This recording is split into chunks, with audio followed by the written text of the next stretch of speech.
morning. I am Police Chief Michael Murphy from the Boxford Police Department, and I'm here today to talk a little bit about gun safety. This video is in no way should be construed as an endorsement or a condemnation of owning firearms or having them in your home. It's simply a talk about what the police deem or view as safe handling of firearms by individuals in their home. I would first say that owning a firearm is an awesome responsibility, and it's the sole responsibility of the owner or the handler to make sure that it's used in a safe manner. You know, I've heard many numbers quoted, as many as 300 million weapons in this country.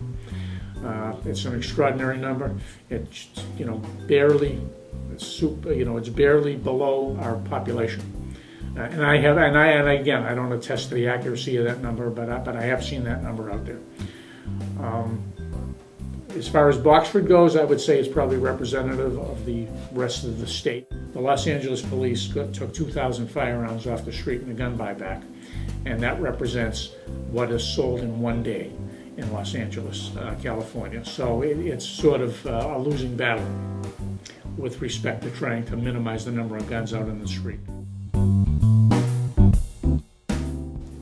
Firearms, don't ever mix with anger, and certainly don't mix with alcohol at any level. They're better left, where they belong, unless they're being explicitly taken out for a particular purpose, whether that be hunting or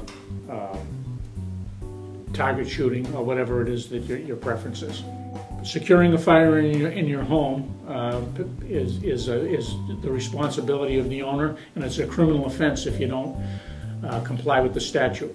The statute, I'm looking through the book here, Chapter 140 of the Massachusetts General Laws discussing firearms licensing generally and safety in particular, discuss a firearm not in the immediate control of its owner or authorized user needs to be secured in a container, in a locked container. Also available, and we have many here in the police station, we'll demonstrate one a little bit later in this video, is a safety lock. In addition to a container, is a very good idea, so that even if someone's able to access the container, there's another barrier to get through, and the firearm is locked in such a way that it can't be manipulated manually. So we will demonstrate that those are available here free in the police station lobby, and people are free to come in and get them at any time. Specifically, I should address the prospect of owning firearms in a household that has children. And I don't have any training other than my own experience carrying a firearm for 30 years, and having 2 children of my own and now 5 grandchildren who are frequently in my own home. So I have a regular practice.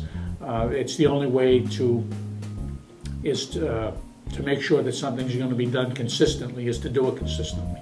So every day, when I return home, regardless of the time of day or who may or may not be present, the firearm goes, exactly where it belongs, in a safe, in a closet, in my room. There's no varying from that procedure.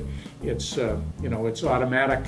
You come home, it comes out of the holster, goes in the safe.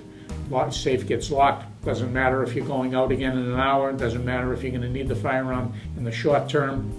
If you're only home for a brief period of time, if it's not on your waist or in your holster, it needs to be secured, because children are insatiably curious about firearms. In my experience, male children in particular can't get their eyes off of it, can't be asked enough questions about it, ask you every time that they see you wearing it, can I see that? Come on, will you take it out? Will you let us handle it? There are 2 schools of thought. I don't endorse either. Some people feel that you need to let them see what it looks like, what it feels like, what it looks like when it's safe. Other people feel that they should never see it. That's obviously a personal preference. I wouldn't, endorse either approach. Clearly, when the firearm is not being utilized, there's no purpose for it to be loaded, so it just makes perfect sense to unload the firearm. And if you're not using it on a regular basis, particularly, there's no reason that you shouldn't be storing your ammunition some good distance, preferably in another part of the house from the firearm, making that much more cumbersome for a child in particular who might come upon the firearm or decide even to do something with the firearm. The fact that the ammunition is not even readily available would just be that much more of a deterrent. Another aspect of children with firearms, I should not fail to mention that anytime a child, you should instruct your children minimally that should they come across a firearm, whether at a friend's house or whether at in some public place or out playing in the woods, whatever, should they see a firearm, they should always assume, as we should all always assume, that a firearm is loaded and dangerous, that they shouldn't pick it up, manipulate it in any way, shape, or form. They should immediately notify an adult that there's a firearm at such and such a place, and they shouldn't, bring the adult to that location and let the adult retrieve it. So if you have firearms and you have children, you need to be constantly vigilant to keep them separated.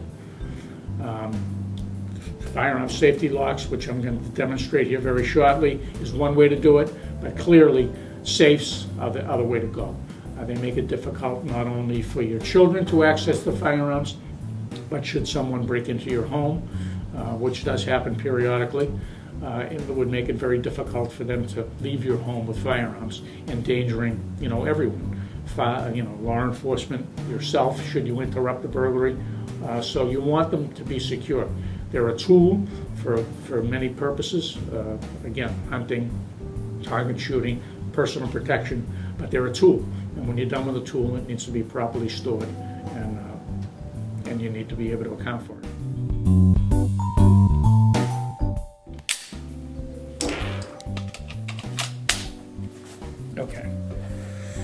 Okay, this is a Smith & Wesson semi-automatic 40 caliber firearm. It's department issued, and every Boxford police officer carries one of these on duty.